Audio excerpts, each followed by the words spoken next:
Hey, this is Jim McDonald. Welcome to episode 124 of the PowerCast. This episode marks the return of Mr. Chad Wesley Smith, the juggernaut himself. Our sponsors for this episode, howmuchyoubench.net. Bench heavy with no pain with Mark Bell's slingshot at howmuchyoubench.net. Rogue Fitness, your one-stop shop for powerlifting gear and equipment at thepowercast.com/rogue. Compex USA, FDA-approved wireless electronic muscle stimulation for recovery and growth at shopcompex.com. They actually have wired units too. We have one of those right here in the studio, as a matter of fact. cavemancoffeeco.com. And 8Man Strong apparel for people who lift heavy weights at 8manstrong.com. Enjoy this episode. I'm supposed to say testing here. No, I can hear you. If I couldn't hear you, I would mess with you. You sound obese. Is that what's doing it? Yeah. The heavy breathing? It's the heavy breathing. Recorded live. You just got ketones all over a microphone. California.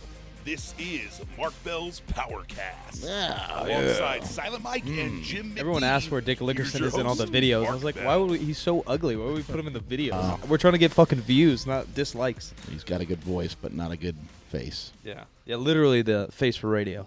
He has a face for radio. Voice for radio, face for radio. He's an ugly motherfucker. Before we get... This is well, not so bad without the beard, but man, that fucking beard. No, he's pretty bad. He's pretty bad with both. He's a fat homeless man. He's gotten stronger, though. He's doing all right. He came in, he hit up some pretty good deadlifts. All right. Yeah. If only anyone cared about that, it would actually matter. No. Yeah, no one cares. No, they'd rather see somebody eat a Pop-Tart. Probably. Dance around in a fucking Power Ranger suit or something. Yeah, a lot of likes, a lot of views right there. How about that Power Ranger outfit? A little tight in the crotch, too, right? Well, I think that the truth is it's loose in the crotch, but maybe I fill it out well. The inseam looked a little shy. I had shorts on underneath. Shallow. There's the top secret. It was probably designed for like a 13-year-old kid, so it was right. Yeah, right so it's perfect sizing. By shorts, you mean like briefs, right? No, I think I had sweat shorts on. Okay. That's not ins are underwear. Double ply ins are underpants. Not my USAPL panties I just bought for $50. Oh, was that the Titan single ply thong? Yeah. Oh, you've heard of that? I thought I had the only prototype. Oh, that'll rocket you out of the bottom, right? There you go. Well, before we get too far into it, I was going to show you this wall graphic from Ramsey CrossFit, which is actually a non-profit CrossFit for law enforcement. Cool. And looks cool. And there is Mark Bell on their wall. Oh my God, that's me. Is that me in the background doing the high kick? I know you. Maybe you're on the heavy bag. And actually, yeah, I know that it's the high kick. Yeah, I'm I thought sorry. that was me.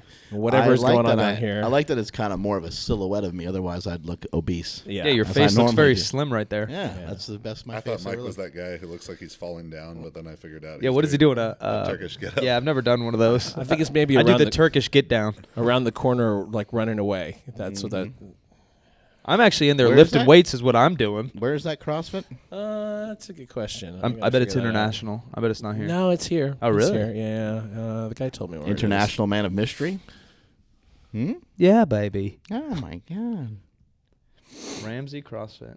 You been CrossFitting much, Chad? Crossfat. A little cross-fatting. Yeah, three times the weight, 1/3 the reps. Portland.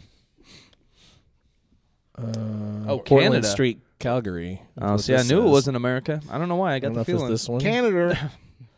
Yeah, that's the one right there. No red-blooded It's- American have Mark Bell on their wall. Steroids are as American as apple pie, I heard. Apple pie. Yeah. Well, that's it. Ramsey. We're coming. We made it.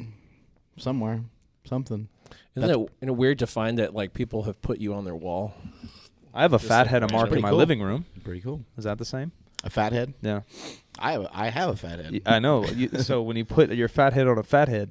I have a pumpkin head, I'd say, but not quite the CSW version over there that we see underneath that tiny little juggernaut hat. Is that a full-sized hat? CSW, who is that? I don't know. Oh yeah, I got it back. I got it a little CWS. backwards. Oh yeah, that's the way it looks to me. Dyslexia hit you a bit there. Or as you referred to him, and I think the last episode, the episode that went up today, Fat Wesley Smith. Fat Wesley Smith. Body weight handsome. That's all I'm saying. Yeah. Super He knows I'm jealous. Yeah, super heavyweight heartthrob. What do you think about some of these stand-ins we have? We have Superman over here. Yeah, if you had to choose one guy to be on your team out of these three in front of you, who's having what'd you say, CSW? Who's having CSW's back? I'm probably going to go with JC over here. Oh, really? Yeah. Wow. All kinds of superpowers. You think you like the long hair? you'd rather have someone who can make wine than shoot lasers out of their face? You haven't read that parable? With the lasers out of Jesus Christ's face? Yeah. He's got a book, doesn't he? Yeah, it's true. New York best time seller here. Yeah. The other two haven't written a Multiple book. time. Yeah. Bo Jackson's even on the table. for Oh, God's shit. sakes. All right. I didn't realize the boat was. Bo Jackson Wait a versus second, Jesus. I changed my vote. Jesus versus the Bears. Now Jesus. Now Bo Jackson. I mean, What are you if- doing to yourself these days, Chad Wesley Smith? Hanging out, riding in limos and stuff, drinking Yeah. chocolate milk out of champagne flutes. Yeah, what was that? What was that about? Just a luxurious life. Up Trying here. to get that lactose in. Oh, yeah. So you're in your telling back? us there's money in powerlifting is what you're telling all our listeners. There's at least limos with chocolate milk in them. Yeah, damn, that's good. Yeah, you brought the chocolate milk, or there was just chocolate milk sitting there? Nah, I brought that myself. Bring your own chocolate milk. I'm imagining a limo with a chocolate milk like dispenser in the Yeah, back. Just That's not a bad idea. A keg of chocolate milk. Yeah, like Yeah. like those electric soda machines. Yeah, can't Those digital ones Is where it you too can hard to choose find anything. a limo and chocolate milk in the same spot. Maybe in Willy Wonka's fucking factory. Yeah, shit. damn, trying to get those gains. You can go hot or you can go cold. Yeah. Yeah, why not? You get mini marshmallows. They need a coffee machine like that electric soda machine where you can add like fucking vanilla or you can Yeah. add fucking I caramel. probably have one. Oh, well, I'm somewhere. gonna invent one. No That one machine's- steal patent. Don't steal that shit. That machine's so confusing. I know it's great though. It is a little daunting. Well, and the buttons don't work because everyone's fat, Daunting, stinky that's fingers. Yeah, I could just picture you just scratching your head. Like, the fuck is this? 3 steps to get a soda. Yeah, I'm gonna have to sit down for a while. Too many big decisions to be made here. Yeah, what what is this, a 3D printer or something? What's going on here? You just fucking make anything out of this thing? Kind of. Pretty soon your food's just going to come out of that. That's what I hope. Yeah. I heard they have something like that. Yeah, you need like It's a called cheat. an oven. Yeah. Maybe you can Microwave. Maybe you can type in a cheat code and get ice cream out of that bitch. Oh, it turns into froyo. Up, down, left, right, left, right. Froyo starts squirting out. Yeah. Yeah, you just hit some sort of secret passageway through. Yeah. BCAA's out of the Then thing. you have your ice cream buffet and your What do you know about an ice cream buffet? That's a good idea, huh? A thing or two. Yeah. one thing or two. One wall's gelato, a little corner's froyo, the other wall's ice cream, the other side's all toppings, and it's all served from girls in bikinis. Now we're on to something. See? Now. Oh, and it's we're onto chilly. something. Yeah. Oh, And the yeah, whole yeah. place is They're in chilly. bikinis, and we're in coats like those ice bars. Have you seen those ice bars? So we're nice and warm, and the bitches are cold. They're not wearing Excuse a lot me, of clothes. ladies. I don't say bitches. Yeah, well, you kind of just did. All the ladies are dressed in bikinis. Yeah. I just edit that. Imagine they're upscale ladies. Itsy at all. bitsy teeny weeny yellow polka dot bikinis. I got a small weenie. Oh, okay. There you go. What do you think about stim machines? We were talking about it earlier. ever Moving away put from one- froyo. You ever put one on your face? Or your nipples? Excellent segue. There, Michael. Well, A true journalism professional. I think I can. I can. You were come back talking to about that. Ben's Johnson Well, and actually, his yeah, stim machine. I got a little bit of way of circling around to it. I was using ice cream the other day on my pec, and it was actually pretty effective Oh, Ben and Jerry? for recovery. Yeah, Just you had a- holding the pint there and yeah, taking a scoop or two here and there. Well, I think Until we've- you'd eaten so much that it wasn't actually cold anymore. Yeah, We've talked about it in the past, Mark and I, in a different video, but if you really concentrate on the muscle part that you want to recover as you're eating, the nutrients automatically get at least 30% more shuttled there. So he's thinking peck, eating ice cream, 30% recovery. Glycogen is storage. that the mind muscle connection? That's Yeah. the mind ice cream connection. Mind muscle ice cream. Kai Green invented that. So STEM machines. We're gonna talk about those. Yeah, and Ben Johnson, not Ben Smith. Yeah. Ben Johnson blowing his hammy out. Yeah, so we're talking about Compex unit. I've used that extensively in the past. Mark's using it on the pec. You used it on your glutes? Wherever. No, I'm not even joking now. Now I'm dead serious. It's the best feeling ever. It feels so good. It's really hard for me to reach We're gonna it tell back there Sandy. and attach. Oh, you need a Mark Bell to put it on. Yes. with my chin. So Let me just apply that right there. Yeah, I think it's got a lot of really good use. For the recovery settings certainly are a great thing. And I think people are better served to use that kind of stim recovery or soft tissue therapy like Graston, active release, massage in the course of their normal training, because that stuff actually promotes inflammation, localized inflammation, where the body, inflammation is a very powerful adaptation I'm a big signal. promoter of inflammation as well. You've seen the way I've been eating the last couple of days. Something inflammatory is going to happen. Where inflammation is a really powerful adaptation signal to the body. So the body's going to recognize that inflammation that needs to repair and adapt that specific area. A little bit of the idea against ice, right? People Exactly. say ice because it gets rid of inflammation, but maybe your body knows what the fuck it's doing, and it's causing inflammation for a reason. Exactly. So I think that stuff is better, stem, soft tissue therapy, better to use in the course of normal training weeks as opposed to cold therapy, because the cold therapy artificially removes the inflammation. It's going to dampen the adaptation signal and then dampen the training effect. Granted, we're talking about 1% difference or 2% difference, but it all adds up over time, especially when you try to be really ice strong. might be good if there's some swelling, right? Like if you something swelled up and your knee swells up for whatever reason, or your elbow or something like that. Like would a twist or strain? Would ice be decent in that situation? Not being like a PT or anything, I'm reticent to say that it would be. I'm not going to say it's bad. Certainly, it will still have those adaptation effects with the inflammation. Right. If it's gonna make you feel better in the short term, that's definitely got a positive quality to it, and it will definitely do that. Kind of like your chocolate milk.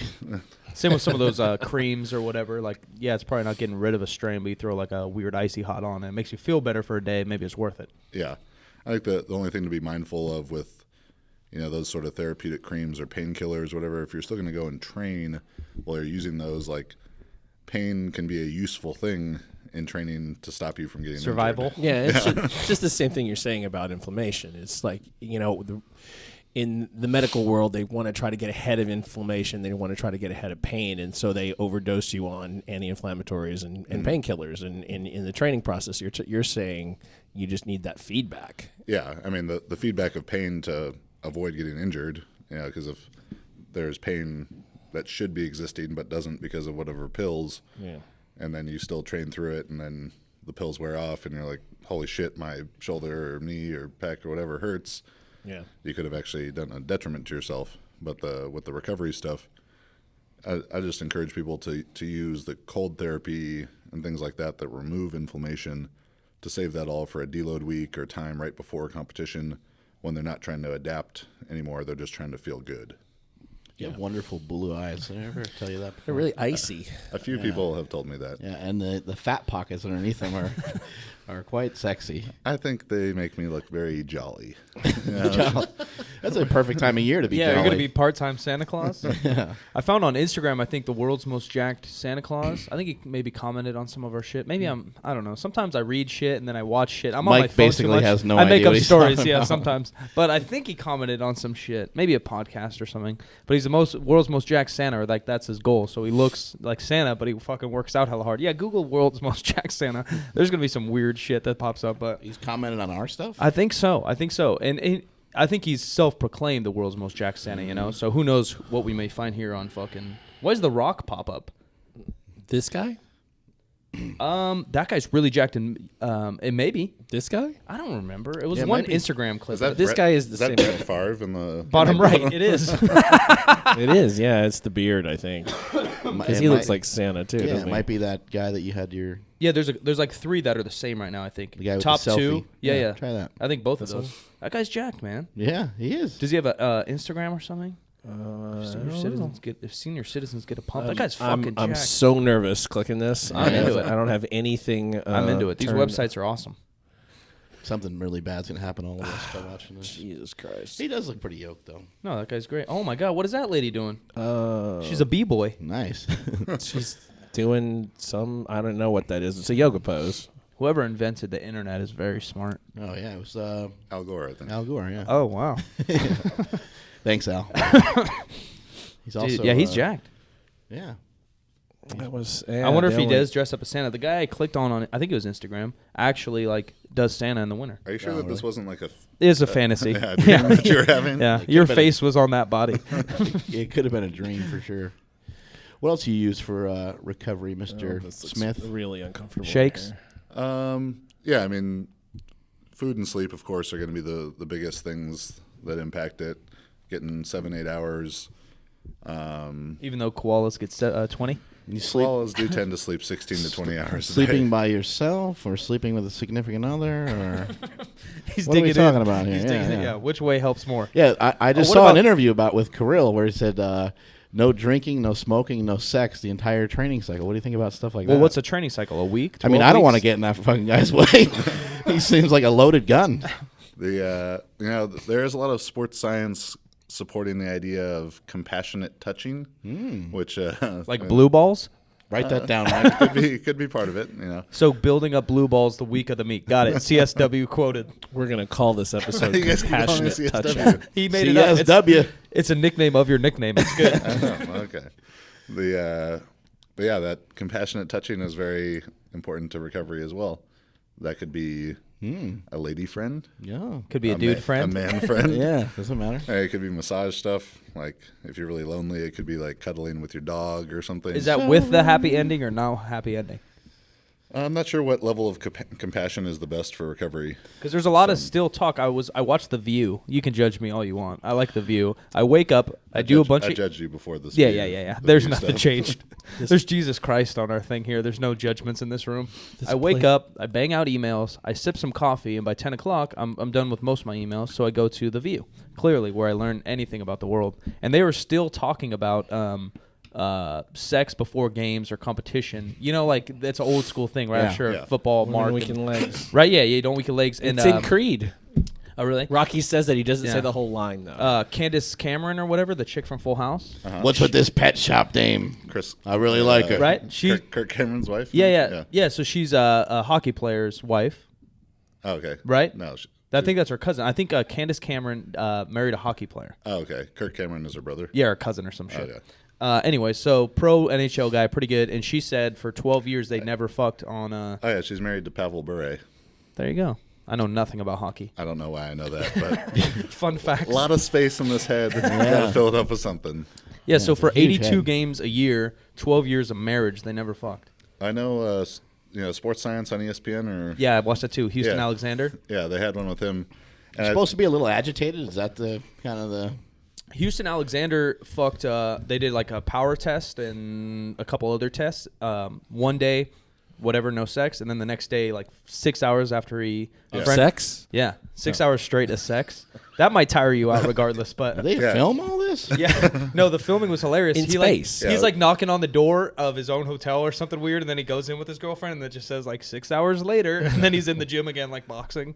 yeah, they tested him and he actually had higher testosterone levels after. Yeah. So I think it would be more of an issue of Well, how, probably because she was injecting him.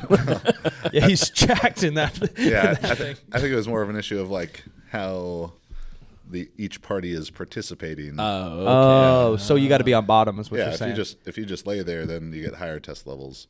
If you're doing too much work, then you're worn out. So Is test levels within the day even that important for power output? I don't know, but if I had to choose between higher and lower levels, Yeah, you go I'm gonna higher. take higher. Yeah. Where's Take Houston the high Alexander? Oh. But the low road in the bed. You just lay down. I guess.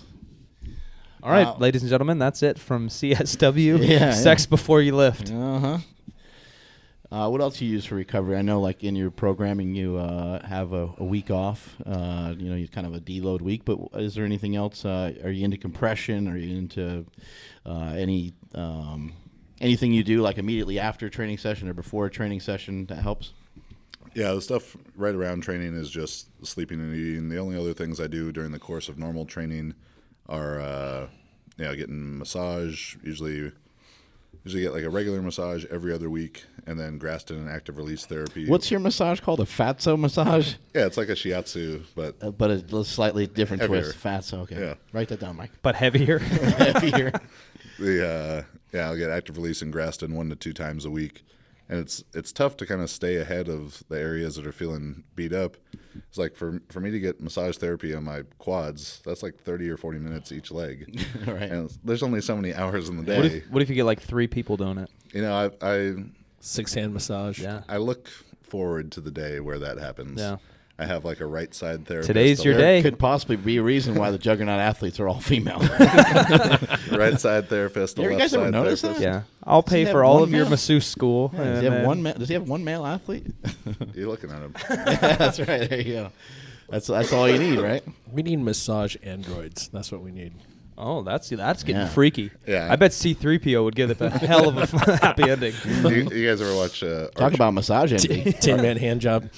You watch Archer? No, Yes. a long time ago. Yeah, Krieger. Yeah. So he definitely has massage androids. I Yes. think. Yes. All kinds of androids. This is how we get ants. Have you ever been massaged by a professional strongman athlete before? No, but Ed Cohen did give me some pec shoulder therapy. And in it felt Australia amazing, the other probably, week. right? Well, the man has very strong hands. Did Yeah, he had- choke you too? Because he's famous for that as well. You know, Ed and I have gotten to the point in our relationship where he doesn't beat me up Anymore. Yeah, he used to. Like he'd be like, "Chad, act like you're trying to stab me." No. Slow it down a little slower. Right like that. Other hand. Yeah.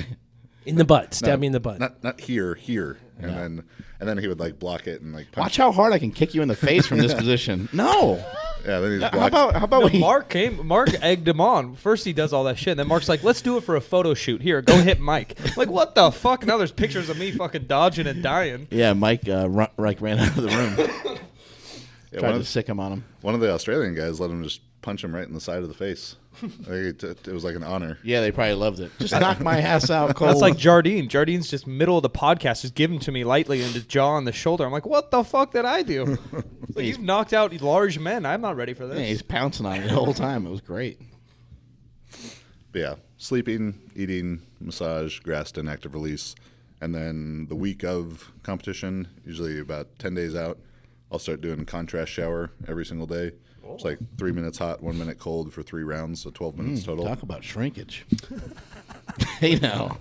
But it's 3 minutes hot, so it balances out. Yeah. Oh, okay. I don't think that works, does it? No, heat doesn't really No, it doesn't necessarily make make it it any bigger. bigger. It'll It makes defrost it. less small. If heat worked, I'd be cranking the Yeah. Yeah, it'd be 150 That's degrees. why doesn't that work? We need a scientist on this. know. If you go cold water, you're done. You're done for. But if you go hot water, it's just normal. It shrinks? That classic episode of Seinfeld. Yeah, the shrinkage. shrinkage. So you just got a PR in your last meet. You did a 970 squat and almost hit a 992, right? Yeah, got a squat PR, deadlift PR, total PR. So I competed 2.5 weeks ago, Pro Raw 7 in Melbourne, Australia. So I got to travel down there. Really cool competition. Did you drive or fly? Swam. You swam, I okay. swam. It's a good warm up. Yeah. Get the shoulders warmed up. That's Yeah. why your bench was down a little bit. They're a little You did the tired. backstroke all the way there. And What are we looking at? I'm trying to find your most Jack Santa. I'm not even getting anywhere. Oh, maybe this guy?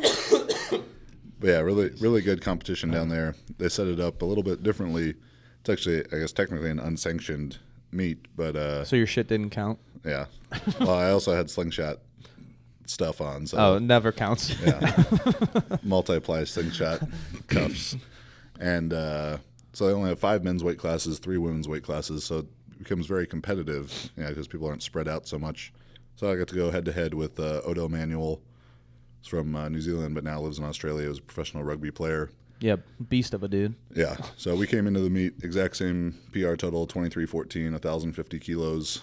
He had a phenomenal day, totaled 1075, which I think is now the 5th highest total of all time. Jesus. 3rd highest ever at super heavyweight. Wow. Isn't that crazy? And majority of people listening probably don't know who he is. Yeah, well, they'll know soon enough. Yeah. He's But he's been lifting big weights for a little while. Yeah. yeah, he first pulled And 400. he looks jacked as hell. Yeah. Yeah, he's like probably 5'11", 335. What? I can relate. Carries it pretty well. Yeah, he was a professional rugby player for 8 or 10 years, and then lifted in the IPF for a good number of years. But when he was playing rugby, he was maybe 210, 215. So you saying I have a chance? If you were Samoan, then yeah, yeah. And now he's up, 330 or he's Maori, I guess, same kind of thing. But sorry, Maori people, if you're listening, I know it's Kill not us. the same. And yeah, he had a great day. I had a good day that was almost a great day. So I squatted 970, which is a 5 kilo, 11 pound PR. Lost my balance with 992. But came up pretty good. Yeah, I mean, I never missed a squat like that. Maybe 3 inches from lockout, just kind of got too far back on my heels, took a step backwards. So no lift there. The great Eddie Cohen says, if you do it long enough, everything will happen to you. Like he said, he's bombed in like all three lifts and had every possible thing happen to him at one point or another. So yeah, I've been having some shoulder problems related to my squat setup. I get my hands pretty close in for a big guy in the low bar squat, so it kind of hurt my AC joint during the squat, which unfortunately affected my bench a lot. So I ended up only making my opener, which was 540, and I jumped to 573, missed it twice. Should have gone to 562. I think I would have made that, but very frustrating coming off the best bench training cycle I've ever had, bench 560 in training. And normally you do that much better in the meet, right? Yeah, my last 3 meets, I'd benched about 35 to 40 pounds more in the meet than I had in training. So I was thinking 573 on the second, 584, 589 on the third, maybe even 595, but shoulder just wasn't going to allow that to happen. Then pulled 815 for a 5 pound, 2.5 kilo deadlift PR. And deadlift bar, though, right? Cheating again? Yes. Cheating again. Oh, I didn't know that. Yeah. Well, that concludes this podcast today. But in training, I pulled 815 on the Alico bar. And like a real lifter. USA field guy over here. So I ended up passing my third deadlift just because felt some stuff in my hamstring on the second and knew I wasn't going to be able to pass. Everything just fucking hurt at that point. Yeah, wasn't going to be able to beat Odell, so it was better to just walk away with the 5 kilo total PR and live to lift another day. Live to go hang out with koalas. When was your first powerlifting meet? How long ago was it? Just over 5 years ago, October 2010. Since that time, how many meets have you gone to and not walked away with some sort of PR? Oh, man, that's a good question. Maybe a couple in the beginning, huh? Yeah, definitely, because my second meet ever, I told 2165 at 308, and I did not hit a total PR. That was March 2011. I didn't hit a total PR until May 2013. You were on the shelf for a little bit or two, right? No. Elf on the shelf? Got injured right after the PR. Okay. In between, competed in strongman some. Still got squat PR at 905 at 308 in there, and 2.5 kilo or like a 3 pound deadlift PR or something. Right. So a couple little ones in there, but since then it's been like to your meet last June. Was my first meet back from the back injury. Did 2248, squatted 937. Then went squat 959, told 2314. Then did a meet in sleeves with a bench PR and a deadlift PR, and then here we had squat deadlift total PR. Right. Yeah, it just seems like over the last maybe 2 years or so that every contest you're going to, you're walking away with a PR, which is pretty amazing when you're already top 10, top 5. I don't know where you're at exactly total wise. Probably top 5, maybe. No, well, I think it's maybe 6th at super heavyweight and 9th overall. Yeah, that's insanely impressive, and then to continue to make progress. So how is that happening? What have you discovered in your training? What have you discovered about yourself that's allowing you to still make progress? Yeah, there's other guys in the top 10 that are hit or miss, right? They'll go like 2,200, then they'll go 2,000, then they'll go 2,300, then they'll go 2,100. Yeah, I mean, I think if there's anything that I can do really well, it is, program and have a really good understanding of what works in general, but specifically what works for me. And that, just kind of looking at things more incrementally and knowing that if I'm 10 pounds ahead in training compared to last training cycle, then I'm going to be at least 10 pounds ahead in the meet. Right. And over the course of 4 or 5 months, like 10 pounds is not much to really come up with. And it's just, laying out the plan and working that plan consistently, even though there may be days where I could go up and hit a 25-pound PR, but a 5-pound PR is the plan. We just stick with that 5 or 10 pound PR. Right. Some people talk about that like lifting like a Russian, yeah? You maybe heard that term. Maybe it's not even a term. Maybe it's just within our circle. But yeah, I'm pretty sure you just made that up. Yeah, maybe. No, I've heard other people say it, but it might just be our circle. Just like being a little smarter, being a little more reserved. You don't have to bash your head through a wall to fucking pull max effort every single week. Yeah, definitely. And that's an idea I talk about a lot is building, not testing.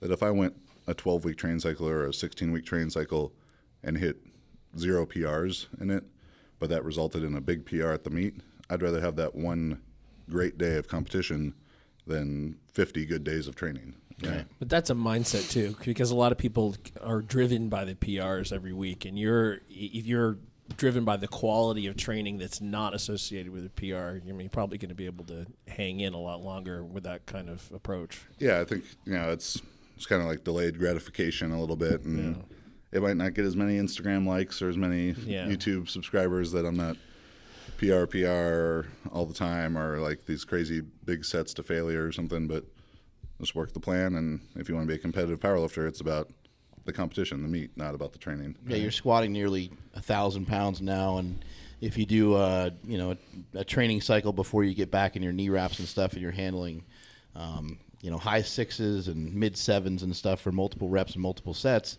it might kind of seem like, to your average lifter who's just kind of getting involved in it, it might seem like a boring workout. Like, they're like, man, well, if I only used, the same percentage that Chad's using to his 1,000-pound squat, your strength's right around that area, it might be kind of a boring workout, but it seemed to be working really well for you because you're getting in, like Jim was saying, a lot of quality, and you're kind of taking pride in that rather than taking pride in, hey, motherfucker, I did another 10 pounds or whatever, Yeah, I think it definitely is, learning to enjoy the process of it. And I enjoy the challenge of programming and how to manipulate the work for these last, 1%, 2%, 3% that I'm going to be able to squeeze out of these numbers. And that, going, a lot of times the training is kind of boring. I'd be lying if I said it wasn't, but I'm okay with being bored for 12 weeks to be so pumped about one day's meet performance, and that's just kind of a trade-off that you have to make. Yeah, we've talked about this maybe even with you here, but there's I guess kind of a split still in the powerlifting world of if you should hit lifts in the meet that you've already hit in the gym, or if you should PR in a meet. I think most people at this table are more into your style, I believe, training harder or training smarter, so then you can PR and hit bigger lifts at the meet, at least maybe second, third attempts at the meet. Maybe should be something you haven't touched before. Yeah, like my squat training this time around, I squatted 915 in training, which was like a 40-pound gym PR. Granted, it was 40 pounds more than my best squat in the gym in sleeves. My gym PR was in sleeves, not in wraps. And but I squatted 915 in training, and my opener at the meet was 909. So I went 909, 970 on the second. And people always ask, like, how do you suggest taking attempts? What should I take as my opener? And I was like, do as I say, not as I do, because no one's going to think it's a good idea that if your gym PR is 915, that you're going to take 970 on the second. Right. But you kind of know where your strength's at, so. Yeah. That, and I'm very confident in the way that my peak is set up, the mindset that I bring into competition, and a lot of it, it's become my expectation now that if I can do this much in training, it's just knowing yourself. Yeah, I'm going to do 5 or 7% more in the meet, and that's a good second attempt for me. Is something I expect to do in the meet. Yeah. Training with Jeremy Hamilton, he's coaching me, is kind of similar too. The heaviest weight I touched is 540 in this training cycle, but I'm going to touch maybe 560, 570 on my second attempt. Right, something similar where it was a triple. It was fast. You train really fast. If people do follow you on Instagram or YouTube, like all your lifts are clean and fast. You're not grinding any reps except maybe your last week into the meet. Yeah, and this training cycle I actually didn't follow my own advice. Maybe two different times I got kind of greedy on days that I felt really good. I had a day where I squatted 870 and I was planning to go to 904 on the next squat. And I was like, man, 870 felt easy. And I was looking at the weights and I was like, this 15 kilo one, that seems good. So put 30 kilos more on the bar. I went to 937 and missed it really high, but I still don't like to ever miss ever, especially in training. Well, I guess especially ever. But and it had the same thing on a bench day where I felt great. Did 545, which was the plan, and then jumped to 565 and missed it. And when you have those days, and I would have been so much better off to just walk away with 545 or walk away with 555 as a make, or go to 904 and smoke it and be like, oh man, I could have done 950 today, or I could have done. Yeah, how much of that do you think is physical compared to mental? Like missing. How much does it fuck you up mentally, and how much does it fuck you up physically? Yeah, I think it's probably more of a mental issue. Physical is going to become if like you really grind on it and then miss, where I'm kind of, my squat misses are like, I just get a little out of position, my hips will shoot back, and it's very quick. It's like fires out of the hole, stop. All right, we missed it. But I say if you make every lift in training, what are you thinking every time you get into the bar? That you're going to make it because that's all you know how to do. Right. And that's a hugely powerful mental thing. Speaking of mental part, though, like we're all talking about taking weights that in a meet that you've never taken in the gym before, and a lot of people have trouble with the idea of handling a weight like under the most stress that they've never touched before. We talk about the future method, putting overload, putting more reverse weight band or something. Yeah, like that, and like how somebody who's actually got that fear, how would you tell them to overcome that? Yeah, I think mechanical overload tools like that can definitely be useful. And that could be reverse bands, slingshot, walk out and hold is one that I suggest for a lot of people in the squat. I'm coaching Brandon Allen right now, getting him ready for LA Fit That guy's a Expo. monster. Yeah, And maybe there might be some application to give somebody a little bit of a spot here and there, right? Like you got to have a newer lifter, and you want to give them a little confidence, and obviously you don't want them to think that that's their normal strength, but just to get them confident, they get over that 3-plate or 4-plate barrier, whatever their barrier is. Yeah, I think the only tough thing about the spot with it is it's hard for the spotter to know, okay, I helped you 10 pounds on that. Right. Where the bands and stuff is going to be more consistent. Right. But so what we're doing with Brandon right now is a big change from his normal training. Where he's usually just hitting the lifts once a week, and it was like alternating heavy, light each week. That we've been doing a lot more volume, a lot of the same kind of style stuff we did with Mark. And I think the most he squatted so far is 815 for a double, and this week, maybe today or tomorrow or Friday, he'll probably do like 835 for a double, 840 for a double. We're looking for him to squat 909 at the meet. So last week he did his first walkout and hold, and he did 925. And just getting him accustomed to the weights and the way that I like to have people do the walkout and holds is no belt, no wraps, to make it feel as bad as possible in training. That's going to be hard. Yeah, but so he takes that 925 out with no belt and no wraps, and in a week where he's kind of run down from the volume, and it's going to feel terrible. And I want it to feel terrible because when we get to the meet and we're peaked and we have belt and wraps on, and he takes 909 out, it's going to feel, I won't say it's going to feel light, but it's going to feel lighter than he was expecting. Better than it did in training. There's some evidence of that helping not only mentally with reverse band, slingshot, and walkouts, but physically too. Yeah, super maximal loading in certain percentages, and I think 102 or 105 or some bullshit. Yeah, definitely there is a physiological benefit to it. I think the psychological is just as big, if not bigger. I think something where people make the mistake is thinking that more overload is necessarily better. Right. I think about a 10% cutoff, like 110% of their max, is completely sufficient. To give them all the overload stimulus they need, but without just destroying their nervous system and their joints for the subsequent training sessions. Because training doesn't happen in a vacuum. What we do today affects tomorrow, affects the next day, Happens in my closet. Well, and doing it 16 weeks out may not be the best idea. Yeah, when we talk about the slingshot all the time, like use that bitch for some reps, like do it for some drop sets. You could do it for your close grip if close grip hurts your shoulders to get in more volume. You don't need to touch a max 1 in a slingshot every single training session. Yeah, I think that probably the way that I use the slingshot the most, two ways. On my heavy on my heavy bench days, I'll work up to my heavy triple or double or single raw, and then add the slingshot on and do a overload triple or double or single.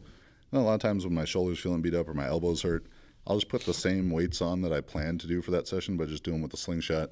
I have like a 6-year-old original red slingshot, so it's probably not giving me that much pop anymore. But that's fine with me because I just want to, a little bit less stress on those joints as I go. Yeah, not hurt. It's still going to track you in the right position regardless of how much it's giving you too. So, You have maybe newer athletes, you have them, maybe kind of hit some of the numbers that you want them to hit on the platform in the gym, just because it's all so pretty foreign to them.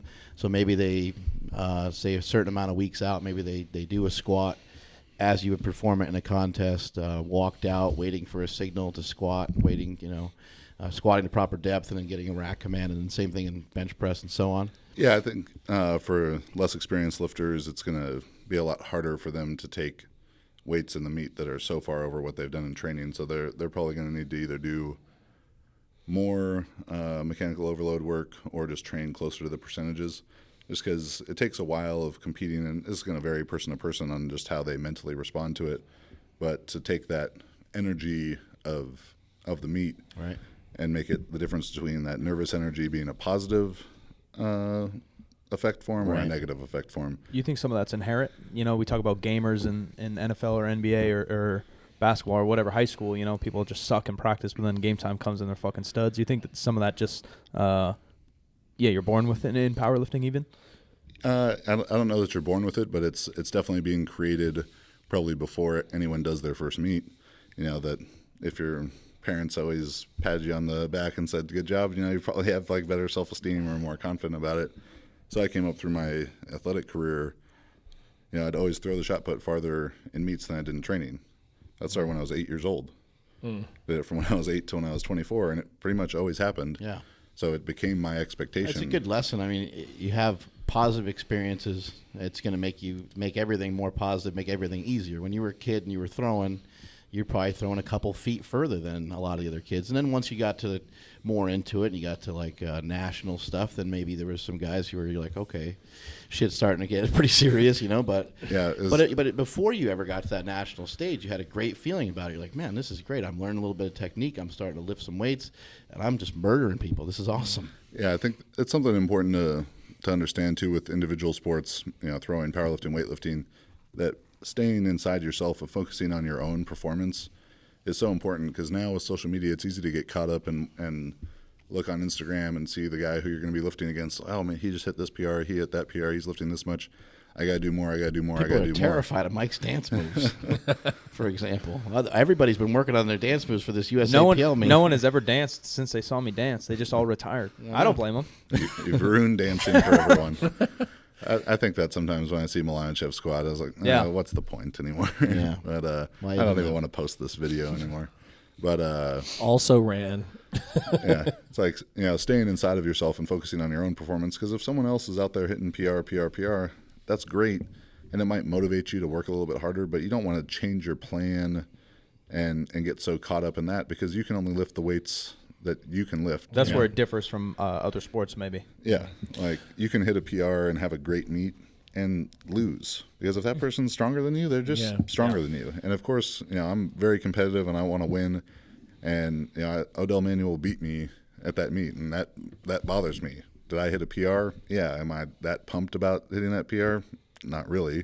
You know, if I would have hit that same PR and won exact same weights, I would have felt a little bit better at it. But At the same time, if you did everything you absolutely could, and you did like a, you know, you had just an astronomical day. You went 9 for 9. You hit every lift that you planned for and everything, and then he still beat you. Yeah. You would still you'd probably be more satisfied because you didn't fall short anywhere. Definitely. You did absolute best you could. It's kind of like Milanichev. Like, he's just in a different position than everybody else. That's where competitiveness in powerlifting gets a little weird to me. Like, I'm competitive, I want to do well, but I'm not competitive against other people just because it's not the same. Like, if we're playing football against each other, and on paper you guys are 12-0, you have a way better roster, my team's 6-6, but we fucking beat you, then I'm fucking stoked. Yeah. But if I go and pull 660 this weekend, I'm not going to be that stoked. Like, I know I've done the work to pull 660. Like, it's just supposed to happen.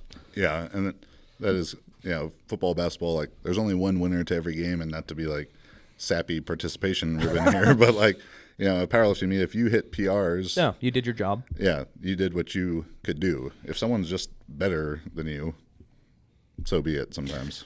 To roll it back to what you said earlier, I think that definitely there are people who are just game day people who can have a really shitty training cycle and go in and have a great meet just because they know how to compete, and their mind just works better that way for whatever reason. But something we see a fair amount in powerlifting is that people commit to a meet, and if their training cycle's not going well and they think they're not going to PR, they just bail. What do you think? Yeah, I mean, once you're committed to it, as far as, you know, pulling out of the meet, if you get hurt or something, or if it's just things go wrong, then yeah, I think it's okay to pull out of the meet. You don't want to do it if you're beat up just for the sake of doing it. But I also think that people could, you know, kind of fall into that trap. of always pulling out because Right. it's never going to go perfect. You find a reason for your or an excuse for you to do bad. Yeah. Well, and also a good sign of a real powerlifter is, people I think they lose focus that you are going after a total, and you don't have to necessarily have a spectacular day to have a PR total. You can chip away at it as you move along, and when the end of the day comes, if you can probably hit a certain deadlift and still end up with a PR. You don't have to set the world on fire with your squat and bench and everything else. Yeah, I think it's important to kind of take what the day gives you. That maybe you wanted to squat 600, but 584 is the most that was there, and instead of jumping 560 to 600 and missing, and kind of screwing your total, take the 584 and build on the day. Right. But real quick to touch back on the gamers idea. I think it's totally true, and the more positive experiences you can give yourself in the lead up to the competition, the better you're going to feel about having positive energy going into the meet. Right.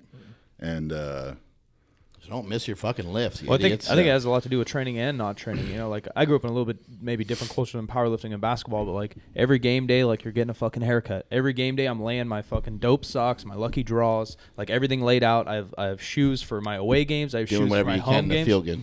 We used to watch Space Jam before big games, just as like a funny thing, Like we're a bunch of 18-year-olds at my dad's house watching fucking Space Jam, but then we never lost watching Space Jam. So what do? We watch fucking Space Jam all the time, And like whatever it is for you, like look good, feel good, play good. Like I live by that. I just got my hair cut, like everything's got to be perfect for me to feel good on that day. But maybe for some more powerlifting people, it's just your training. Training goes good, you do good. Maybe it's fucking, I think Ryan Spencer, one of our 165 lifters, like drinks a Guinness every night before, like whatever it is to get you in that Might mindset. have a special meal that you like or whatever. Might have a happy ending before Houston Alexander. yeah, I think stuff like that can be really good.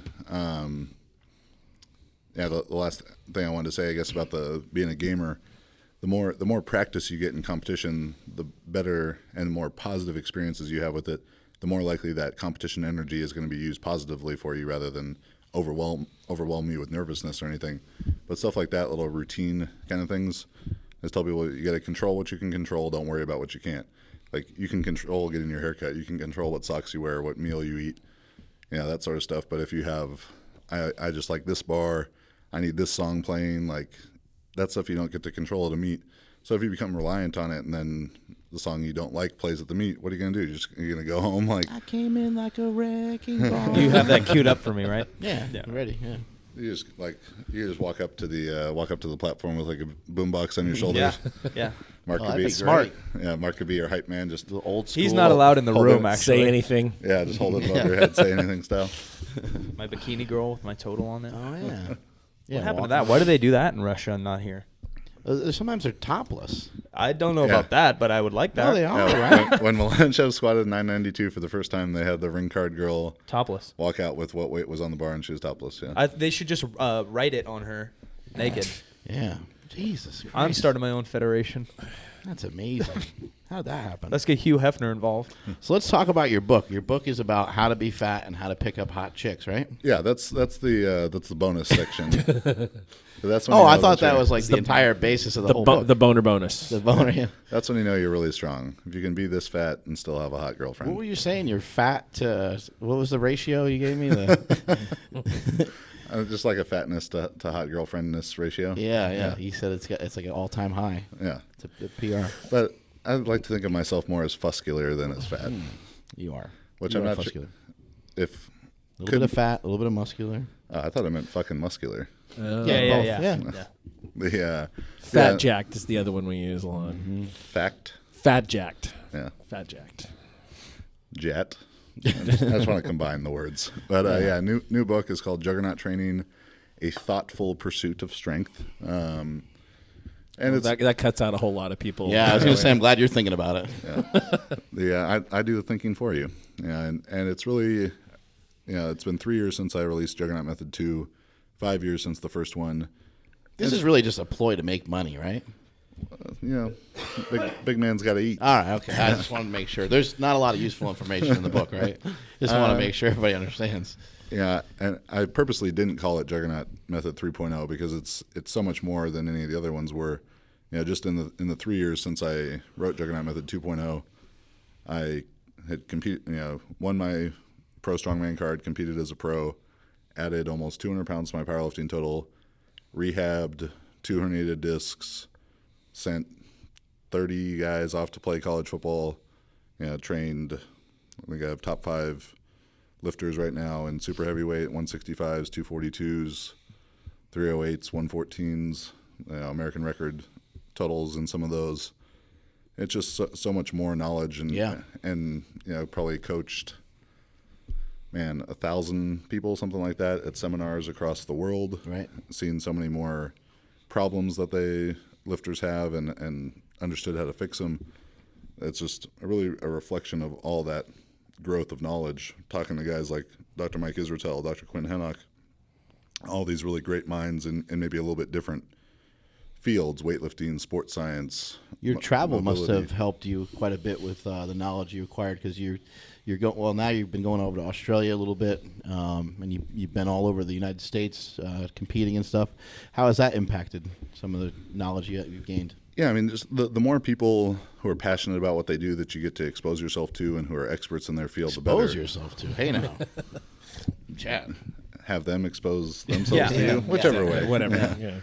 Yeah, it's been great. And I've gotten to go and speak in Ireland and England, Australia 2 times now, and just the more people you get to talk to, it's not expose yourself to. We're going to be It's a little inappropriate. We're going to be all professional on this PowerCast now. aren't we? Rated PG. Well, sometimes all it takes is somebody saying something that you already know in different words to give you better insight about it. Definitely, and that's a big thing with coaching and cueing. There's many roads to the same destination, and just giving that different cue or understanding how to explain it a different way, it's going to click well for different people. And I think in the last 3 years, I've just heard so many different ways and learned them for myself, and just understood everything so much better. I think it's a huge, huge improvement on the previous books, that I have way more knowledge as a coach, as an athlete. I'm very proud of it, and it just came out. I don't know what day this will air, but it just came out this morning. Next Wednesday. Okay, so we'll have been out for a week, and it also comes with 7 programs, has a 75-minute lecture about peak program design, and it's pretty cool. good. I mean, it put 22 pounds on your bench in 3 months. And 22 pounds on his face. Yeah. Well, honestly, I mean, when you were setting out some of the numbers for me, like when I looked at them, ahead of time, I was like, I don't know if I can. I kind of didn't know where I was going to be at strength-wise, and I kind of thought, some of those numbers weren't going to happen. And then when it came around to do them, they were actually all quite easy, really. I mean, most of them flew up pretty good, so. Yeah, you put people through. Shit worked. That's because I believe in you, Mark. Oh. Yeah, you put through people through a lot of. He just got really gay. Through a lot of volume. I ran, just a sample program of yours for my squat maybe a year ago or so, and I was dieting at the time too, and I still gained some strength. It's just well thought out, well planned. Yeah, volume. People are scared to turn up the volume sometimes, but it works. That's Pump probably. it up. We'll turn it up on our Adele and our squats. But yeah, Hello. it's probably the most important thing to building strength and building size. And practicing. Definitely. I think the only thing that I often see people running off course with when it comes to volume is timing the volume compared to competition, that they're doing too much volume too close to competition. They're not cutting that down and able to decay their fatigue before they compete, so they just go in a little fatigued to the meet. Yeah, 4 weeks out, start cutting some stuff back. Yeah, it's the things it's really going to depend on is the size, strength, and experience of the lifter. Bigger, stronger, more experienced lifter is going to have to cut the volume out earlier because it just takes longer for them to decay their fatigue. They have more muscle. We've mass talked that about needs this to a little bit repair. last time when you were on the podcast, how it's not really relative. Like there's nothing really all that relative to 1,000-pound squat. You squat 1,000 pounds, and if my max is 500 pounds, even though it's both of our maxes, 500 pounds registers in your body a lot different than 1,000 pounds does. Definitely, the absolute weight has to be considered, but that's kind of accounted for in the other factors. Like if you're a really experienced 165 class lifter and you squat 550 or 600, It might be a little more similar. Yeah, but the size of the lifter will still dictate that it's shorter. Even a relatively better, smaller lifter like Kevin Torres. Like, I've been coaching Kevin for 4 years now, 4 years, and he's a phenomenal 165 class lifter, but because he's 5'3", and the bar's not moving that long. 5'4", with huge pecs. I was going to say He's got great pecs. I was going to say 5'2", but we'll split the difference at 5'3", and just because he's shorter, even though he has a ton of muscle on his frame, he still doesn't have near as much muscle as a 275 or a 308. So he can touch heavier weights closer to a meet than a big guy. Yeah. And maybe even a lady is even closer, yeah? Yeah, female lifters will almost 100% of the time be needing to keep their volume up closer to the meet and heavier weights closer to the meet because they have less muscle mass and less testosterone. And a vagina. They have different like percentage of, you can get all nerdy and whatever, fiber 1, fiber 2, 2A, 2, but they're really good at fucking Fiber reps. 1? Yeah, fiber 1 bars will make my meet day better. But they are really good at reps, right? And they can handle, I'm making the numbers up, but if you can do 2 reps at 90%, they could probably do a set of 5 at 90%. Yeah, typically. Definitely. Females tend to be more balanced from a fiber type standpoint. And the more fast twitch dominant someone is, they're going to need longer to recover because all the work they do is just more stressful to them. So female lifters, again, because they don't have as much testosterone, aren't able to hold on to their fitness as long, so they need to keep their volume up closer to the meet. So even like really highly qualified female lifters of like a 148 class, she's probably going to need maybe a 4-day taper compared to a 148 class man is going to need maybe a 6-day taper. Obviously, it depends on per person also, but these are general. Yeah, like I said, it's size of the lifter, strength of the lifter, experience or like proximity to their career peak, and then maybe 1 day plus or minus is based on inter or intra individual differences. Intergalactic. Everyone wants to know, what about Planetary. drugs? Drug lifters, non-drug lifters? Yeah, it definitely, of course, it makes a difference. I'd be lying if I said it didn't, but it doesn't make the difference that people think because anabolics are going to allow the athlete to retain their fitness longer, but also decay their fatigue faster. So if it only allowed them to keep their fitness longer, then they'd have to train heavier, closer, or they could train lighter for a longer time. Yeah, a month out, they could stop. But those two ideas kind of cancel each other out. So I think that's a big mistake that I see a lot of people making, particularly a lot of USAPL lifters. I think they need to train higher volume closer to the meet compared to what a drug using cheater. I don't know a ton of the science behind all of it, but I don't believe that like a steroid necessarily does a whole lot for like your nervous system. But is that kind of fair to say? Yeah, neural recovery, it wouldn't really help. So people talk about recovery all the time, from anabolic steroids, and I think that people that are natural or people that just aren't in the circle or don't really know much about it, I think that they think that you just become almost indestructible, that you recover, that you don't ever get sore. And none of those things are true. You still actually get very sore. It still may take you 3 to 5 days to recover from a new training stimulus of some sort. And your nervous system is not really affected all that much differently than somebody else's. Now, maybe having more muscle mass on and being more explosive, you can maybe say, now you are playing with a different set of rules. You're enhanced. Yeah. And so just overall, your performance may be a little bit better. I totally understand all that, but it's not real. Like they talk about recovery. Let's try to give some analogies. Tell me how off I am. I think they think that you're going to recover though from like a heavy session, like in like 1 day. Yeah, but you're not. So there's engines and then there's supercharged engines. A supercharged engine maybe can run a little hotter, a little harder, but it also needs to cool off a little bit more. Getting there? Yeah, I think that's a fair assessment because. But it's not night and day. I mean, a supercharged whatever Corvette and a regular Corvette need the same fucking fuel. They need the same fucking this. They need the same amount of recovery between races so they don't blow a fucking gasket. But you're also more likely to blow up a supercharger. But maybe you'll blow up the supercharger a little bit quicker if you run it too hard. Yeah, because every time that supercharged engine runs, it's more stressful. Right. To it. If we have the same tires, I love this. Dude, we're fucking killing this thing. If we have the same tires. Steroid car. Yeah, the supercharged engine's going to fucking rip off those tires maybe a little bit quicker or sooner than the non. That's all. Yeah, so if we're driving the Trendmobile around. Yeah. What if you put Tren in a fucking Corvette? Has anyone ever tried that? I'll try it right now. More like put Trent into a Dodge Neon. You'll blow the tires off, the axle. You'll That's blow what I'm talking everything about. off Yeah, and fucking twist the just- frame. Whole thing just split apart. Fuck you, Fast and Furious. That's like Fast and like extra furious, Fast and roid rage. Instead of NOS, it's just trend. But basics are tapering may be a little bit different if you're on enhancement drugs, but training can be very similar. I get that question all the time. I was actually going to say that the tapering, I think, is going to be more similar than people think, because you you maintain fitness longer and decay fatigue faster. What does decay fatigue mean? Just recover. Okay. You recover faster. There you go. I just like the fancy words. It makes me feel smart.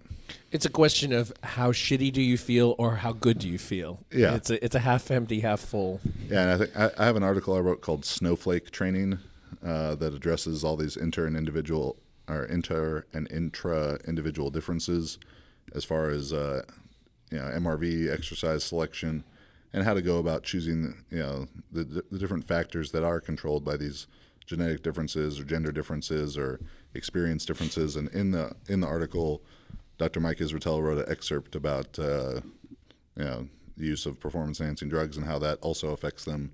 And he's much more an expert being a doctor than I am, so I'll leave it to Dr. Mike. Mr. Dr. Pants. He actually, You have has special Dr. Pants. Yeah. You have a lot of different ways of Cut out butt cheeks. And yeah. Assless Dr. Pants. You have a lot of different ways of of achieving a good stimulus during your training session. So some of those kind of quote unquote boring workouts can actually be really challenging. You like to use low rest intervals. You also change things up with frequency. Sometimes you'll do things 3 times a week. Sometimes you'll do them twice a week, and sometimes you'll do them once a week. Can you talk about that a little bit? How you're kind of changing some of these variables? Because I think that a lot of people kind of think that there's just kind of one blanket way of like training. They're like, oh, I'm going to squat every day, but they don't really have like an exit strategy on where they're going to go next. And you seem to always have. You're like, okay, well, we're going to do 3 weeks, and we're not going to do 3 weeks for no reason. These 3 weeks are going to lead to these 3 weeks, which is going to lead you into X, Y, and Z as we get 12 weeks down the road. Yeah, so I train in modern periodization, but like a block model where we'll go through hypertrophy, general strength, and peaking. And the length of those different blocks is going to depend upon the lifter's abilities. Usually more beginner lifters are going to need to dedicate more of their time to hypertrophy. So I was to line up 10 220 class lifters with elite totals and 10 220 class lifters with class 2 totals. The biggest difference that you notice between them, well, 2 things, is the class 2 total guys would probably be about 5 or 6 inches taller than the elite guys. So they're not carrying as much muscle for their frame.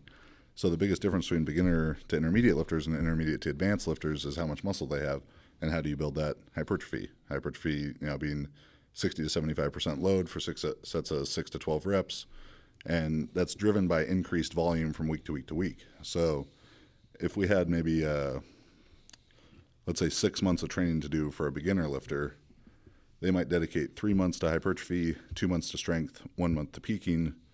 But if we were to go to a intermediate lifter, they might be 2 months to hypertrophy, 2 months to strength, 2 months to hypertrophy, 3 months to strength, 1 month to peaking, because they have a little bit better hypertrophy. And then the advanced lifter might be 2 months hypertrophy, 2 months strength, 2 months peaking, right, because they need more, a longer peak to be able to get up to the weights they need and refine their technical abilities.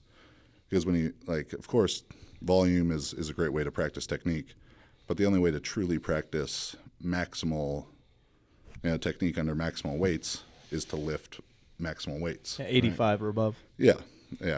So the general strength parameters would be 70 to 85%, maybe 75 to 90% for lower weight class lifters, female lifters, for sets of 3 to 6. I don't like how you crowded me with the females, but that's fine. You're like a middle. You're at 231. I'm fat now. Yeah, now I'm fat. Yeah, you're at 231. I'm coming for you, buddy. That's kind of personal, but and then so 75 to 90% for less experienced men's lifters and female lifters, like we just talked about, they can handle relatively higher relative intensities. And then as we get into peaking work, that's going to be 85% plus, maybe 90% plus for triples, doubles, and singles. So it gets as simple as we're trying to build the size of the muscle, then we're trying to teach that bigger muscle to produce more force, and then we're going to take that bigger, better force-producing muscle and teach it how to have better technique, how to actually It's specific do for the our lifts. exact sport. Yeah. Which may be different for football. If they're, you could peak for a football season, right? Be in the top shape. Peaking just means taper and peaking. You want to just define those? Peaking just means be ready for the day that you're trying to compete. Exactly. And that's all about fitness. And CrossFit has kind of clouded the definition of the word fitness. So I'm not talking about the CrossFittest on earth, but fitness is specific to the task. So for football, it's the qualities that make up the best football player. And for powerlifting, it's the qualities that make up the best powerlifter, which are much easier to define because how good are you at one rep in these 3 lifts? Right. And all those factors are going to get manipulated through the different blocks. So like frequency, for example, which Mark referred to, is just how often you're doing the lifts. And when I'm in a hypertrophy block, it's likely that I'm going to be able to do hard training sessions a bit more frequently because the intensity is so much lower. And this gets into the concept of SRA, stimulus recovery adaptation, that every lift and different physical qualities have like different lengths they take to recover and adapt from. So during hypertrophy, when it's almost an all muscular effort, that can recover a little bit quicker than in peaking, which is a more highly neural effort. Right. And those 90% plus weights, your nervous system takes longer to recover. So you can't train above 90% as often, but you could do a overload session, like a hard peaking session once a week, but also during that week do another squat or deadlift session that's just purely for technique, because technical qualities you can recover really quickly between those. While you're training for technique / hypertrophy, the percentages can be about the same. Is that correct? Yeah, the percentages would be about the same, just the technical sessions would be much, much lower volume. It would be like Further away from failure, too, yeah. Oh, yeah, like a technical session that I use during peaking. So during a peaking block for me, I'll squat and deadlift twice a week, each one heavy and one technical. So Monday, I'll deadlift heavy, squat for technique.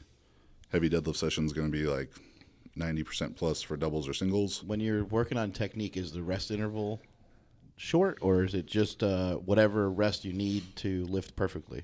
It would depend on the time. If I was doing technical sessions far away from a meet, I'd probably use short rest periods there to build some fitness, but close to a meet, it can be long. And don't you long think rest that, periods. by being fatigued going, into, and not being extremely fatigued, but being slightly fatigued going from one set to the next, can kind of force you to work on getting into better position? It can also kind of force you to get in a bad position, but it can kind of teach you, like, hey, you know what, you need to keep your chest up or whatever it is you're trying to focus on. Yeah, it's kind of a fine line, because obviously as you get fatigued, You don't want to kill yourself with it, yeah. yeah, better technique will allow you to still lift the weight well. But Right. if you're too fatigued, your muscles are too fatigued to hold the postures you need, then you're not going to practice the technique you want.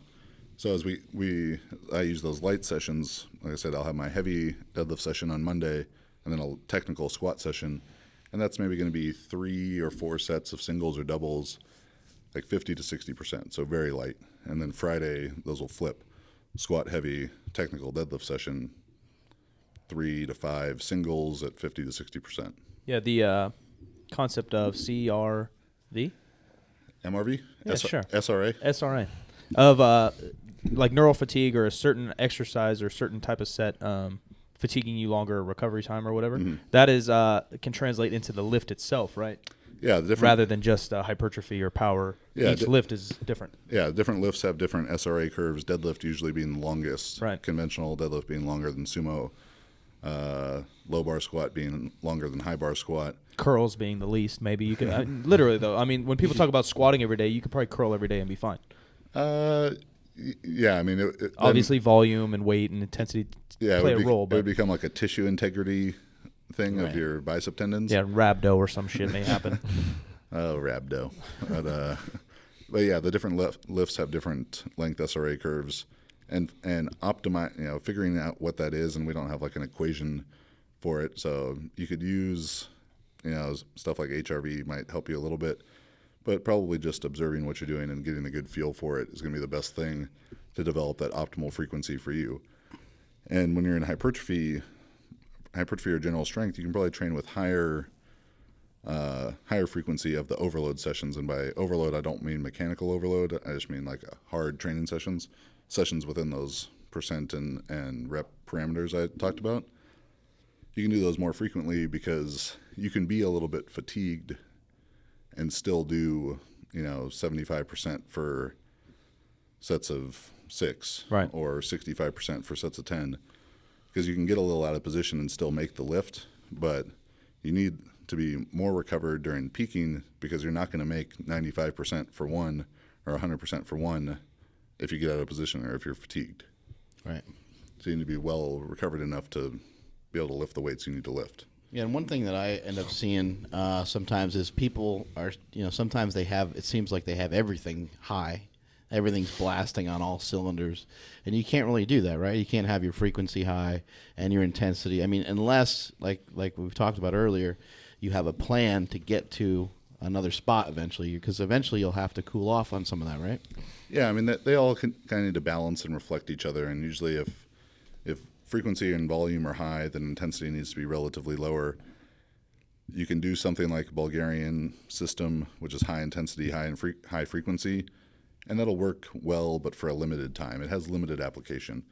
And I'm sure there's someone watching this like, well, my friend does it all the time, and he's put 200 pounds on a squat. That's great, all right? I'm not saying you can't be strong doing that. Well, how efficient you are at a lift matters too, right? A lot of people, like Dan Green, for example, like, oh, I did Dan Green's program. Well, like, Dan Green's pretty damn efficient in all 3 lifts. Yeah, when you're trying to handle that amount of volume, frequency, and intensity, and you suck at deadlifts, your hips shoot up, you get in front of the fucking bar, you have There's no probably hamstrings. only like maybe 30 or 40 like professional, what I would consider professional power lifts. So I'm not talking about making money. Right. I'm talking about doing the lift the right way all the time. Same thing with the squat every day, right? If you're really efficient at squats, you could probably squat every day for a year and probably be fine. But if you're not efficient, you can't even do that for a week without getting injured or weaker. Yeah, that shit starts to hurt. Yeah, when your technique is really good, it's easier to do the lift. It's easier on your body. But that, squatting everyday stuff, it can be a really powerful stimulus, but for most people, it's not going to work for an extended period of time. It can work great for 3 weeks, 8 weeks, 12 weeks, but it's just limited because it's only manipulating intensity. It's such low volume that you're not going to develop hypertrophy from it. You're not really going to develop general strength from it. It's like peaking. But then if you're peaking for too long with too low a volume, then you're going to start to lose This is muscle. all really long-winded. How do I fucking get stronger? Just help I think me the out. supercharger on the Corvette was the answer. Yeah. It's simple. You do more work, more general work, Write it down. then less work that's more specific. So you make a bigger muscle, then you teach it how to produce more force, then you build better technique, test it, start over. That's the book. Got You're it. welcome. Yeah, he just gave it away for free. You can send $29.99 to Silent Mike. All right, all that was extremely boring. Half the people are asleep now. Give us a couple good stories. What's like Have you the shit crazy- yourself? Yeah. You got a poop story? It's been a while since I've shit myself. Not as And by a 28 while, years. he means a week. I can't say that. not as long as I'd liked for it to be, but I think it's been since college. Yeah. So 992 didn't make you shart yourself a little bit? no, I don't think so. I was really surprised how well that 992 moved. It moved better than 970. Yeah. I think if I would have put 1,003 on, I wouldn't have been able to come up so upright. I wouldn't have fallen over. You just simply needed more weight. Yeah, it was too light. It's like multiply. I just need more weight. Yeah. What's like kind of the craziest story you heard about training? Like somebody just doing some crazy shit in training, whether it's lifting something heavy or jumping over a fucking car or handling some crazy amounts of intensity or whatever, or frequency or whatever might be. Do you want a squatting one or do you want a jumping one? Give us a couple of them. Okay. Squatting one, the guy who basically ruined squatting for me, just like, I'll just give up now. Ruined your life. We're at... Hope you're listening if you're still alive. Yeah, we're at USA Weightlifting Nationals 2014 in Salt Lake City. And sitting down with Max Aida and John Bros. It was probably 2:30 in the morning at this point. And John Bros squatted, 800 pounds a couple years back, right? Pat Mendez. Yeah. Okay. Yeah. He owns that gym, right? Runs that gym. Yeah, but John's million-time Masters world record and that kind of stuff. Right. And John tells us about a guy named Joe Doobie. And Joe Doobie is the last American to win a gold medal at World Championships in weightlifting, super heavyweight. He told me that Joe Doobie squatted 770 for 17. What? 770 for 17. That he had added in a rep day. Sounds like a tall tail. Is there anyone could do that? No. Well, it goes on, but I'm probably not spelling this right. I'm gonna get marijuana. D-U-B-E. Yeah, doobie. D-U-B-E. Yeah. Get the picture where he's standing on top of the podium. I don't see that. You click. Maybe just go to images. Yeah, or more images. Either of those will work. But yeah. There you go, right in the middle there. Yeah, there you go. He's God on damn, top he's of a the tank. Yeah. Holy crap! I like that he's got his belt on still. Yeah, so he said he And needed that singlet. Yeah. he needed to have better strength endurance because weightlifting used to be 3 lifts instead of 2. So he Was it a needed strict press or something? clean and press. Yeah, snatch, clean and press, Continental clean and press, jerk. Okay. And so he just kept that was the most weight that could go on the bar, so he kept doing more reps. And I posted on Facebook about it, and Joe Doobie actually Facebook messaged me to tell me that it was not 770 for 17. Instead, it was only a meager 710 for 17. So squatting still ruined forever. What a puss. Yeah. So That's insane. yeah, I mean, that's unimaginable to me. It inspired me to write like a series of articles called 3 All-Time Badasses You Need to Know About. Mm-hmm. And we've talked about Joe Doobie and Serge Redding and Silent Mike. hasn't made it in yet. But, One day. I'll squat 300 for 7. yeah, There's one guy on that podium out of the 3 of them that looks like he's following lift? the drug testing protocol. and then one of the craziest, shot put is my background. One of the craziest shot put related stories I've heard, and there are a lot of those, is C.J. Hunter, Marion Jones' ex-husband. Yeah, he got popped for drugs, but whatever. I don't really care. Not a bad guy. He's a cheater. So if you've seen C.J. Hunter, he was the 2000 Olympic trials champion. He threw like 72 feet in the shot put, and he's kind of got like a Warren Sapp type of body. About 6. Hot. Yeah. He's also kind of from the Poughkeepsie area. Oh. I think it was from Pennsylvania. He's from New York, I think. Oh, yeah. I think he grew up Google near it. me. I think it's New Paltz, but maybe I'm wrong. Maybe he Maybe. went to school there or something. I don't know. I don't know where he went. I don't know. I don't know what I'm I talking might about. be thinking that 'cause he went to Penn State. I know, but so anyway, C.J. Hunter is about 6'1", 330, 335, rotund, you may even say. And our track coach when I was at Cal told me a story, and he was also an Olympic medalist in decathlon. He told us the story about C.J. Hunter doing an 8-foot broad jump onto a 3-foot high box. What? And I'm listening to this like, holy shit, like that's amazing. But our coach was also kind of full of it, so I took that with many grains of salt, and then later talked to my throws coach's son, who was C.J. Hunter's coach for a while, and he told me, he's like, yeah, no, that story's not true. He told me that from 6 feet away, he jumped onto a 54-inch box. 6'1", 330 Yeah, eat that, pounds. Michael Jordan. Just, I mean, that is unfathomable to me. That dude's got like a 500 horsepower engine in his ass to do that. That sounds hot too. Yeah. So maybe that's what he was holding in that. Maybe he can drive our rotund. trend car. Be a lot of horsepower in that fucking thing. Yeah. Oh my Rip the God. tires right off. Yeah, and there are people out there. If all your focus is in the powerlifting world, like watch these videos of the weightlifters in the training hall at World Championships. See Yeah, some of crazy these- shit happened even just this last weekend with squats and stuff. Yeah, I mean, the 58-kilo girl, she either front squatted 180 or 190 kilos. Yeah, stupid. So Oh, what'd she do? front squat, I think 190 kilos. Holy like shit. 418 Yeah. at 127 Yeah. body weight. That's insane. That front squat is more than the 123 class women's world record with wraps, and she front squatted it That's crazy. like 3 days out from her Could you meet. do that in a meet, in a powerlifting What about our meet? boy? Does the bar have to be on your back? Yeah. I don't know. I'd like to see Derek Kendall front squat at a Yeah, he could do something at a nuts. meet. What about our boy Max Aida doing 500, 500, 500? Max Aida is all about fancy tricks like that. It's all about those likes. Yeah, he has all the likes. You guys seen that? The 500 back squat, Yeah. 500 front Yeah, squat, yeah. I saw 500. Yeah, so we had this event Deadlift. at the Juggernaut HQ on Halloween called Night Lift. We did it with the company US Iron Club, and it was a lot of fun. So it was like lifting exhibitions plus a Halloween party with DJ and a bar and everything. It was great. And we didn't get our invite. Thanks. Yeah. I think I invited Mark. I don't know Aw. about you. No, I don't know. Maybe. And Max, so the exhibition that Max did, he was down there helping us with our. So we did seminar all day Friday, all day Saturday, and the party Saturday night. Everyone was kind of exhausted at that point, but Max in his Where's Waldo costume goes out. Back squats 500, racks it, front squats 500, drops it, deadlifts 500, all in a course of like 20 seconds or something. I mean, he couldn't even do it fast enough for one Instagram video. It wasn't even What a 600. pussy. Yeah, like, is it really that impressive? But yeah, it was a really good time. We had all kinds of stuff. Big Boy was down there. He benched like 500 for 6 or 7. Jesus. I squatted 915 there. We had some. You also did that 2,000-pound total at one point. Yeah, in that the was minute at or whatever. that was at the first Night Lift event. That was back in like June or July, and then this was Night Lift of the Living Dead Yeah, because of Halloween. that's crazy. 2,000-pound total in a minute, under a minute, right?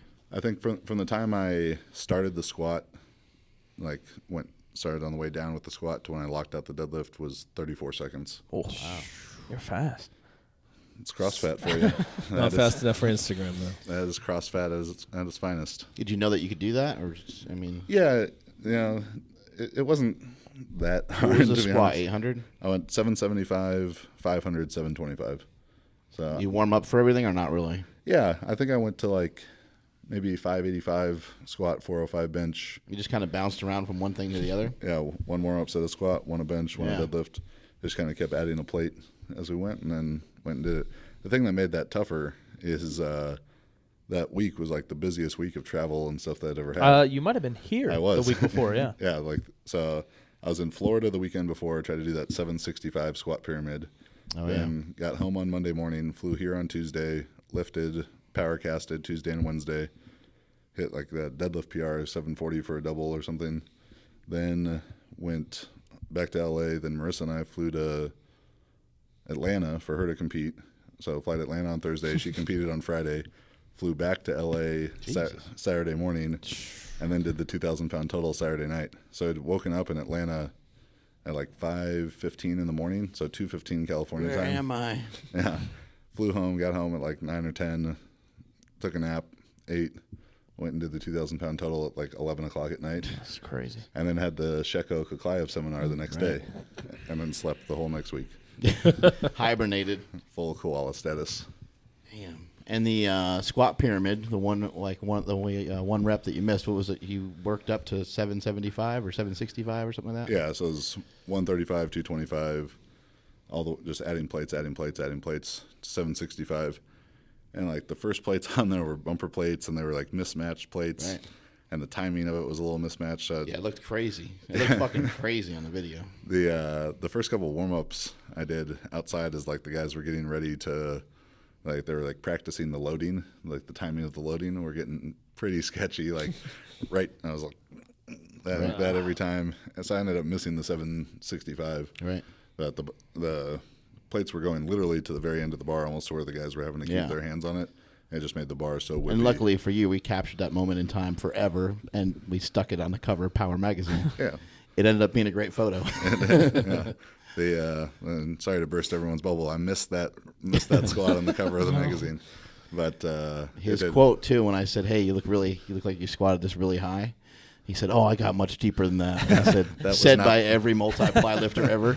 not the lowest point of the lift, but Whatever, cheater. Yeah, I'll come back and do that squat pyramid some other time with a little bit thinner plates and maybe a bit stiffer bar, More coordinated. more coordinated loaders. I'm gonna get a good NASCAR pit crew action going. What's there. a chick that does that? Christmas Christmas Abbott Abbott, does one, yeah. and then there's a famous one, right? Or no? I thought there was another one. Oh yeah, she has a pit crew thing. I don't know. Is You it- get 2 hot chicks doing it, buddy. That Now does- we're talking likes. That does sound better. Yeah. I like where your head's Yeah. at, Silent Now we're getting likes.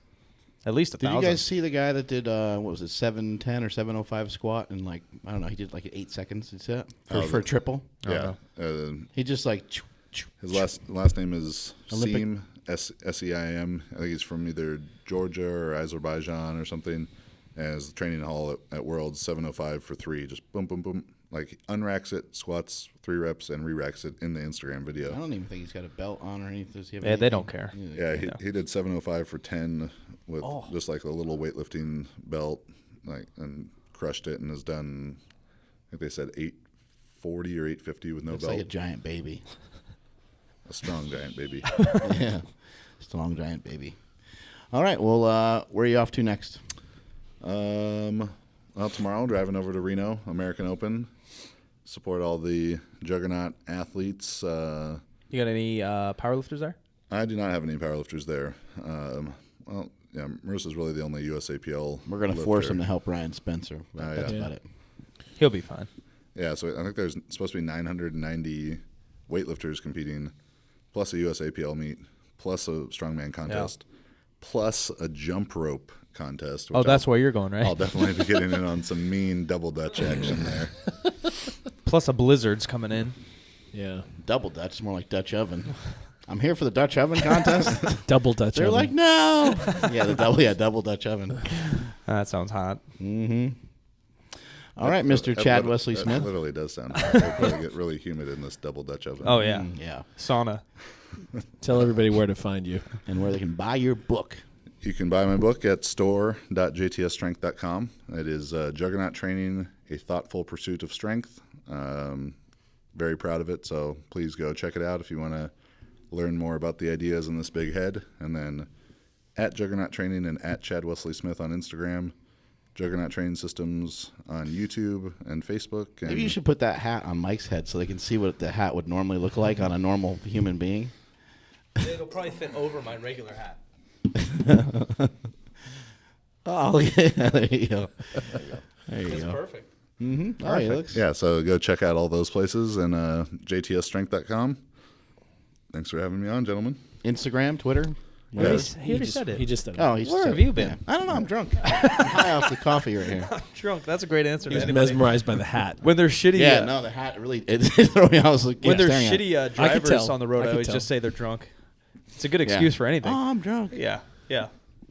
Whatever. I'm out of here. Bad decisions are made, right? I'll have you know there are 2 notches clicked on the back of this hat. So But you ordered It's the got a- extra you big got- hat. Yeah, it has a seatbelt extender on it. You got room to Do you grow. need a seatbelt extender on the plane? no, the only time I did need one, but I didn't use it was we were coming back from Scranton USAPL Nationals. You needed one. I definitely needed one. It was You're like, listen, I'm wedged in here pretty good. I'm not about to move. it was like maybe a 12 or 15 seat plane to fly from Scranton to Philadelphia, and then I was flying really Philadelphia to LA. And I was sitting in the very back corner, like the back row of it was like a bench, like a bus seat, five seats across the whole way, No way. in the back, and I'm sitting in the back left Sounds corner. terrible. And I kind of there's a video of this process that my friend took as I'm trying to buckle the seatbelt, and I just kind of realize it. And I just grab the other seatbelt and do the Jurassic Park. Just tie knot. it. Yeah, just tie the knot. And I just kind of put my hands over my lap so the stewardess couldn't see the laws that were being broken. That's great. I refuse to ask for the seatbelt extender. I will not go down that road. They say you should travel with your own, then you never have to ask. Yeah, I'm definitely not going You down can that just road. have your the buckle on your pants be like a seatbelt buckle. I mean, what's the That seatbelt way really it's going not- to do if the plane crashes? Yeah, you're fucked. Yeah. Just keep you trapped in there while it's on fire, which is perfect. God damn. Multiply your hustle, multiply your muscle, and may all your shits be tapered. I'm at Mark Smellybell on Instagram and Twitter. That's Ellen Mike with 2 Ks. You want to hit sponsors. And thanks for all our sponsors. If you guys like powerlifting shirts and gear and hats and I think bags, check out 8-Man Strongs. Compex, which we just already talked about. But Compex USA. if you want to learn how to twerk, grab the Compex, put it on your booty. It feels very nice, and it also helps you recover. Rogue Fatness, some of the best equipment in the world. I like the Rogue Ohio Power Bar. Mark likes the Rogue Westside Bar. Yeah, that bar's great. They're both great love bars, that. but check out all their shit for some equipment. K-Man Coffee for keeping us caffeinated. HowMuchYouBench.net, the Slingshot to keep you fitted. And Don't forget to follow Jesus on Instagram and Twitter. Jesus H. Christ. And I think that's it. ThePowerMagazine.com.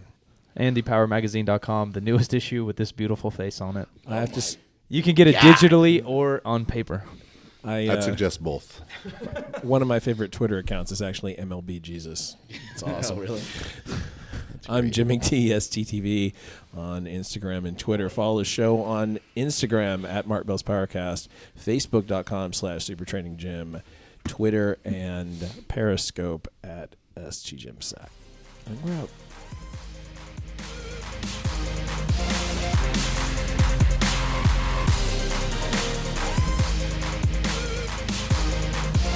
Mark Bell's PowerCast is a production of Super